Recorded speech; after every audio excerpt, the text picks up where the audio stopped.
একটা শান্ত জঙ্গল। হঠাৎ করেই একটা প্রাণীর দিকে ছুটে আসে শিকারী, কিন্তু মুহূর্তেই সেই প্রাণী গায়েব হয়ে যায় বা ছুড়ে দেয় বিষ বা এমন কিছু করে যা বিজ্ঞানকেও হতবাক করে তোলে।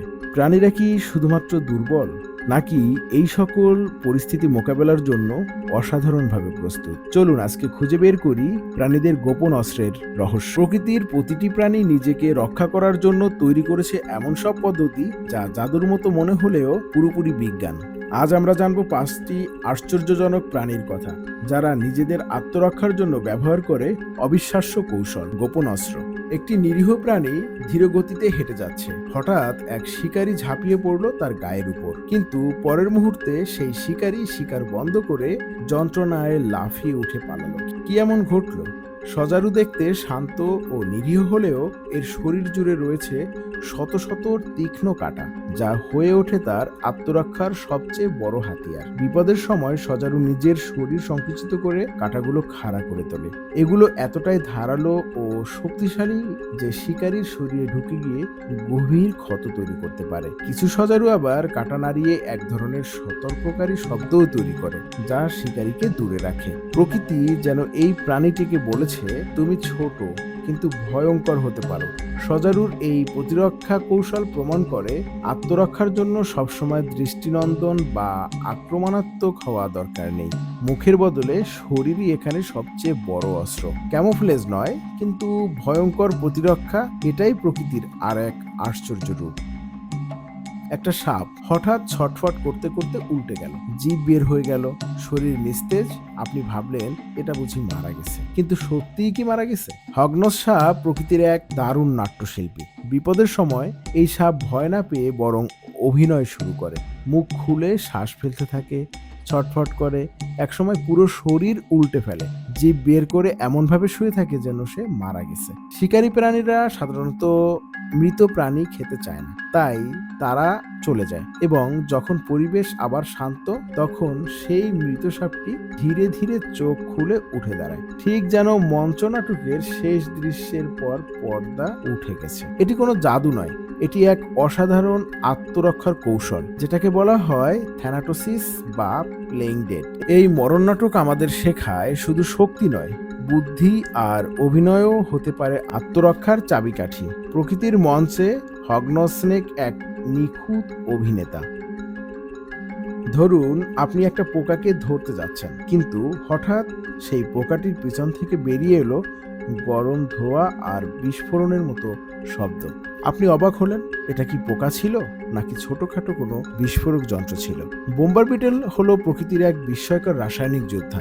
এই ছোট্ট পোকাটি যখন বিপদে পড়ে, তখন এর শরীরের ভিতরে থাকা বিশেষ গ্রন্থি থেকে 2 ধরনের রাসায়নিক, হাইড্রোকুইনন ও হাইড্রোজেন পারক্সাইড, একসাথে মিশে গিয়ে একটি রাসায়নিক বিক্রিয়া ঘটায়। এই বিক্রিয়ার ফলে প্রচণ্ড গরম, প্রায় 100 ডিগ্রি সেলসিয়াসের মতো এক ধরনের বিষাক্ত গ্যাস এবং তরল তৈরি হয়, যা পিছন দিক দিয়ে জোরে ছুড়ে দেয়। শুধু তাই নয়, এই বিস্ফোরণের সময় পটপট শব্দ হয়, যা শত্রুকে ভয় দেখায় এবং দূরে ঠেলে দেয়।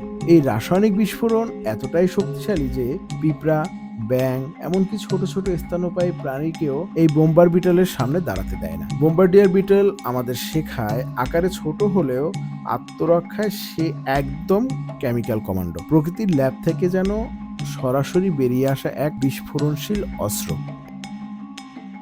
একটা হাঙর একটা অক্টোপাসকে শিকারের জন্য তাড়া করলো। হঠাৎ করে হাঙরের সামনের জলরাশি কালো ধোঁয়ায় ঢেকে গেল, এবং এই অক্টোপাসটি এক নিমিষেই উধাও হয়ে গেল। কিভাবে সম্ভব? অক্টোপাস শুধু রং বদলেই নয়, আত্মরক্ষায় কালো জাদু দিয়েও বিখ্যাত। বিপদ টের পেলেই সে তার শরীর থেকে ছুড়ে দেয় এক ধরনের ঘন কালো কালি, যা পানির মধ্যে একটা ধোঁয়ার দেয়াল তৈরি করে। এই কালি শুধু দৃষ্টি আড়াল করে না, এতে এমন রাসায়নিকও থাকে যা শিকারীর ঘ্রাণ শক্তিকে বিভ্রান্ত করে দেয়, ফলে শিকারী বুঝতেই পারে না অক্টোপাস কোথায় গেল। এই কৌশলটি তাকে সময় দেয় দ্রুত পালিয়ে যাওয়ার, আশ্রয় খোঁজার, আর তার সঙ্গে তো আছে ত্বকের রং ও গঠন বদলানোর দক্ষতাও, যেটা তাকে পরিবেশের সঙ্গে পুরোপুরি মিশিয়ে দেয়। অক্টোপাস যেন প্রকৃতির মাস্টার ম্যাজিশিয়ান, এক মুহূর্তেই দৃশ্যপট বদলে দেয়, নিজের অস্তিত্ব গায়েব করে দেয়। কালি ছুঁড়ে যে জীবন বাঁচানো যায় তা অক্টোপাসই আমাদের শেখায়।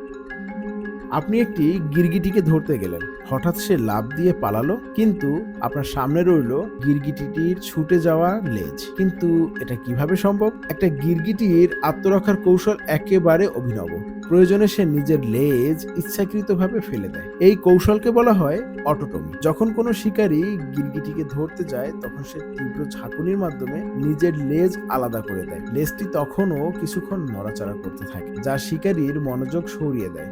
এই ফাঁকে গিরগিটি চুপি চুপি পালিয়ে যায় এবং নিজের জীবন বাঁচায়। সবচেয়ে আশ্চর্যের বিষয় হলো, সময় গেলে আবার এই নতুন লেজ গজাতে শুরু করে। যদিও আগের মতো পুরোপুরি শক্তিশালী না হলেও আত্মরক্ষার জন্য এটা প্রকৃতির এক চমৎকার উপহার। গিরগিটি আমাদের শেখায়, কখনো কখনো কিছু ছাড় দিয়ে জীবন বাঁচানোই সবচেয়ে বড় বুদ্ধিমানের কাজ। একটা লেজ হারালেও জীবন অন্তত এ যাত্রায় বেঁচে যায়।